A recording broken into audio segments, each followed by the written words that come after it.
Hello guys, welcome back to my YouTube channel. This is Mangesh. आज हम ये जानने की कोशिश करेंगे कि आप जब बैटरी पैक बनाते हैं तो आप जो बीएमएस चूज़ करते हैं तो वो कितने एम्प की होनी चाहिए और उसमें क्या क्या हम बातों का ध्यान रखेंगे। चलिए शुरू करते हैं। सबसे पहले हम जानेंगे एम्प क्या होता है। एम्प यानी कि करंट, और इसको हम आई से डिनोट करते हैं। ये भी इतना मैथमेटिक ये सब जानने की ज़रूरत नहीं है, बस आप मैं मोटा मोटा आपको बताते जा रहा हूँ। दूसरा फिर लोड आ जाता है। लोड यानी कि वाट आपका, इसको हम डब्ल्यू से डिनोट करते हैं, ठीक है। और वोल्टेज, वोल्टेज तो वी से डिनोट करते हैं, ठीक है। अब इसका सबसे आसान फॉर्मूला है, हमको पता है कि करंट जो होता है यानी कि एम्प, ठीक है, जो हमको निकालना है कितने एम्प की बीएमएस चाहिए, ठीक है।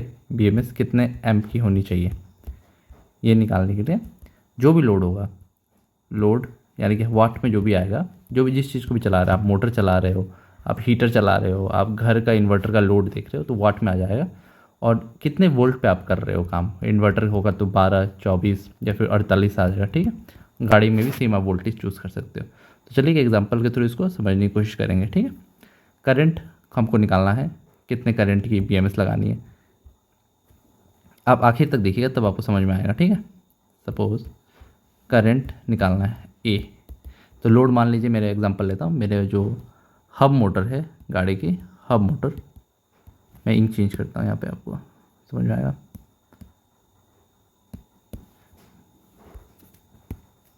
मेरी जो हब मोटर है गाड़ी की वो 1000 वाट की है, ठीक है।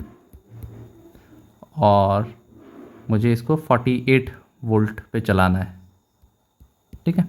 सो इस फॉर्मूला के अकॉर्डिंग हम लोड यानी कि 1000 वाट को ऊपर लिखेंगे और वोल्टेज यानी 48 वोल्ट को नीचे लिखेंगे। 1000 डिवाइडेड बाई 48 करेंगे तो लगभग 20 एम्प्स के करीब आएगा। तो जब ये हमारा हब मोटर 48 वोल्ट पे 1000 वाट के मोटर को चलाएगा तो 20 एम्प्स करंट ड्रॉ करेगा। और इसके हिसाब से अगर पीक करंट को हम अगर 2000 मानते हैं तो 48 वोल्ट, वोल्ट तो चेंज नहीं होगा, वोल्ट तो सेम रहेगा, तो ये करीब करीब 40 एम्प्स आ रहा है, ठीक है। तो हम ऐसा बीएमएस यूज़ कर सकते हैं जो 20 एम्प्स नॉमिनल करंट देता हो और 40 एम्प्स पीक देता हो। लेकिन एक जो रियल वर्ल्ड कंडीशन में आप 20 एम्प्स का बीएमएस लगाओगे तो आपका बीएमएस बार बार ट्रिप करता जाएगा। तो आप क्या करोगे, एटलीस्ट आप 30 एम्प्स का बीएमएस लगाओगे, ठीक है। और ये 40 की जगह आप एटलीस्ट 50 या 60 एम्प्स का बीएमएस लगाओगे जिसकी पीक करंट हो, पीक, ठीक है। तो कुछ इस तरीके से आप भी अपने कितने करंट का एम्प का बीएमएस चाहिए वो आप कैलकुलेट कर सकते हो।